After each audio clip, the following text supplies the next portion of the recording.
Thank you so much for tuning back into Valley News Live. I don't know about you guys, but we just had some crazy lightning here in Fargo with that rumbles of thunder here just seconds ago.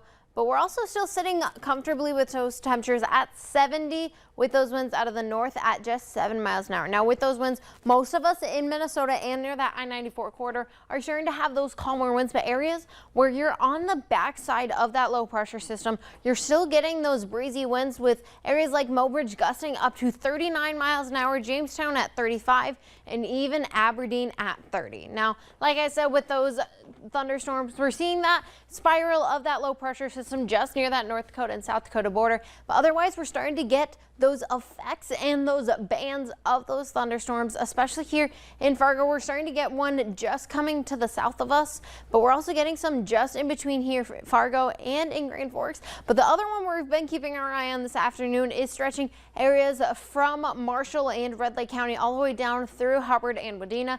And that's also what sparked some of those thunderstorms and tornado warnings throughout the day today. Now, with that, we're also seeing those temperatures warmer, not seeing those thunderstorms as well, but areas like here in Fargo are sitting at 70 in Wadena, 73 in Alexandria, but already 50s over in Devil's Lake. Now, throughout your hour-by-hour forecast, we're going to see those showers continue to push their way through, and even in some of the stronger and severe storms staying in central Minnesota. Now, with that, we're still going to have a little bit of a break tomorrow morning around that 4 o'clock hour, but otherwise, temperatures are still going to be in those 50s and 60s as well, especially with that band of that rain continuing to stick around throughout your morning tomorrow. But otherwise, those winds continue to increase, much like not as strong as today, but some areas can see gusts up to 35 miles an hour as we still have that band of those showers continuing to push through by around your lunchtime hour and even into the later afternoon. We're continuing to see those thunderstorms and those rain showers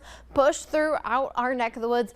But by tomorrow night, we do get just that battle with those cloudy skies. Now, like I said, tomorrow, most of us who didn't get as much rain like here in North Dakota and those severe storms will sit a little warmer in those 70s, but other areas like in Lakes Country and Minnesota will still sit in those 60s. Now, today, like I said, we did have 18 tornadoes that were reported, and this was a picture of our twin tornadoes we saw from our storm chaser, Eric Whitehill. Now, we have one over here that's a little bigger, you can tell, but we also have this one right here that's a little skinnier, but they were still twin tornadoes. And we also had some areas have reports of those golf ball size hail just in Mahnomen over there by Jared. Now, as we head throughout the next couple hours, we will continue to have those severity risks continue to diminish, but otherwise, temperatures are going to get into those 70s by Wednesday and Thursday, when we have our next chance of those scattered thunderstorms and that next risk of rain. But otherwise,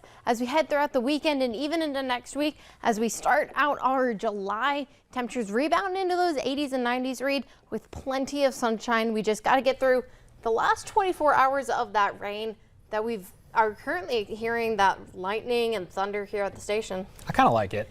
It's very peaceful. We've talked about the roller coaster throughout the week, and you said that Tuesday when it was 100 and some degrees, oh, that might be the top. I think this is might, the peak. a couple tornadoes, some hail, that might top it out.